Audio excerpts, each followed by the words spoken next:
Hi everybody, my name is Fauniina.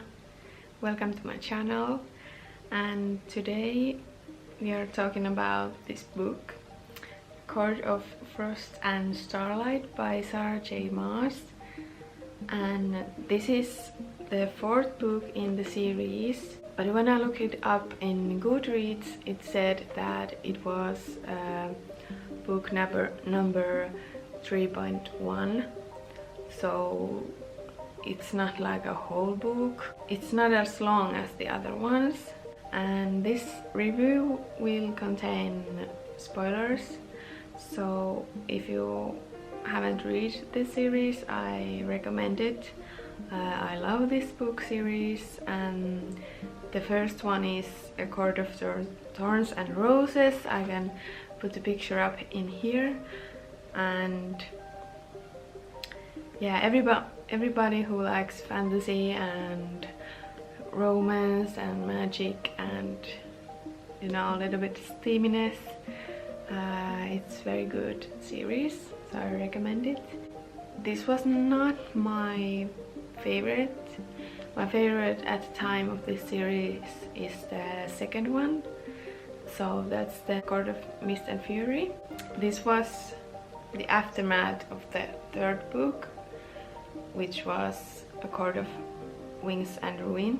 It deals with the aftermath of the war that was in the third book, and yeah, I think that this was very lovely and like warm and like very Christmassy, you could say, because there's the solstice, winter solstice, so longest night of the year. Everyone are giving gifts to each other, and yeah, it was very sweet. And this book was actually the first English book I read in this series. I read the first three ones in Finnish, which is my mother language, mother tongue. I don't know. Yeah, this hasn't came out yet in Finnish, and I was so in love with the series, so I wanted to read this one already, and I bought this one and the next one in English, so I haven't read the next one yet, and I'm going to read it this year, and maybe I will do a reading vlog about it or something, so you will see me talk about that too. But yeah, I like to annotate my books. Who else loves to annotate? I think I get more out of the book when I annotate it, so like write in there and underline words and sentences, and because it's in English, I have also underlined words that I don't know what they are, so I looked some of them what they mean in Finnish, so I understand more. I've read it in the end of the book. Wow, good book. Not as good as the previous ones. This one's 4 out of 5 stars. Still, Rysand is the best. I loved Az's and Elaine's moments, and Nesta was a bitch. What adventure will more take us? Cassian is good when he is smitten. Cassian is good when he has a crush.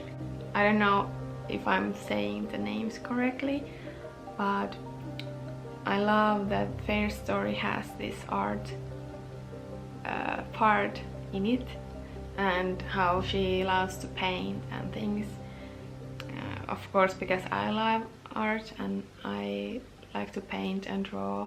I liked the black canvas in the weaver's shop. That was so cool, and I think the insignia of the Night Court is really beautiful. The mountain and the 3 stars.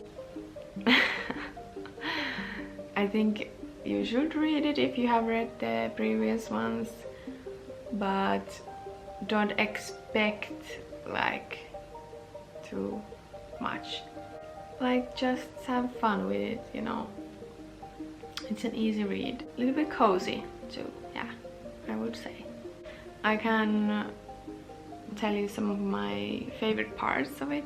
Maybe because I put spoiler warning in this video, you maybe have already read it, or I don't know, if you want to know something before you have read it.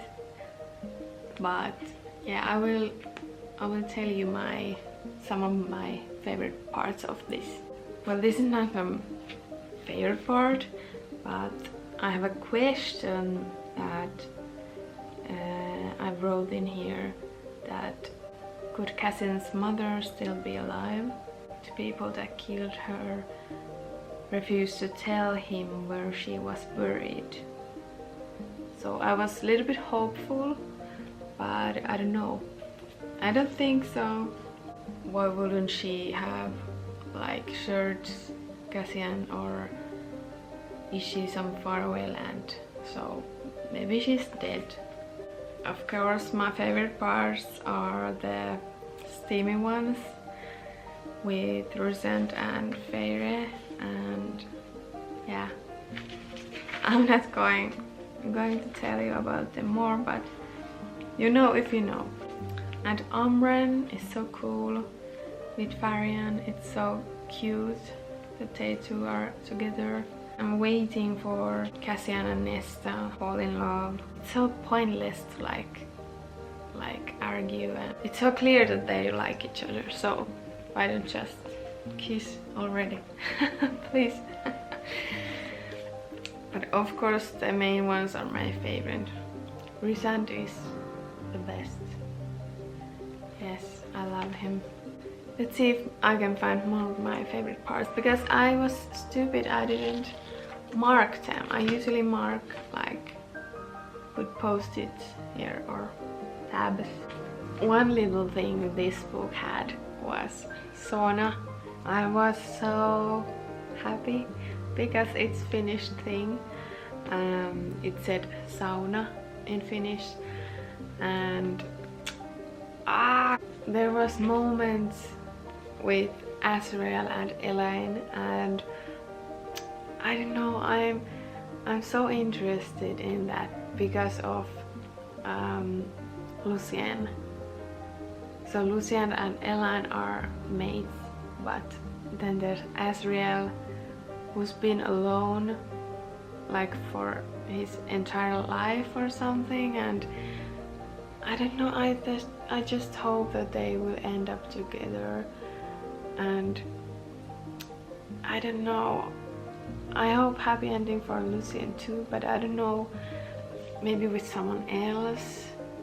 And yeah, they were so cute. I might be more interested in them actually finding happiness than Cassian and Nesta, because Nesta is a bitch right now, maybe all the time, I don't know. I have to read the next book to know. Yeah, the fabric.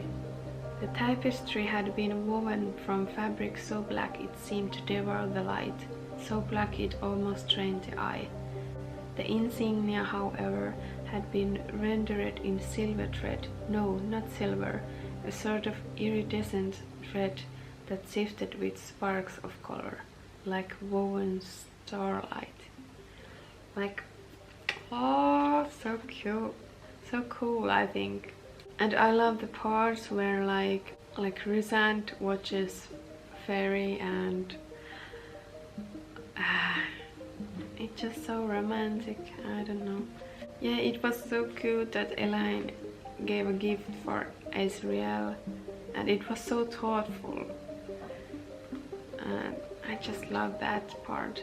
Oh, and that one where Rysand told that his mother made all the dresses that he's given Fairy. I don't know, I just think that's so cool. But then I think the sizing matter, but of course he has magic, so maybe maybe he's just like that, and the dresses are the correct size for fairy. I don't know. In conclusion, I like this book. It was short and sweet. It didn't make me feel as big of emotions as the previous one. Of course, it didn't have the time to do it. Like, I didn't cry or like that, but there was of course sad stories and there was nice parts, but yeah, I'm looking forward to the next book. I think I don't have anything more to say about this. Yeah, so if you have read the first 3, I think you should read this.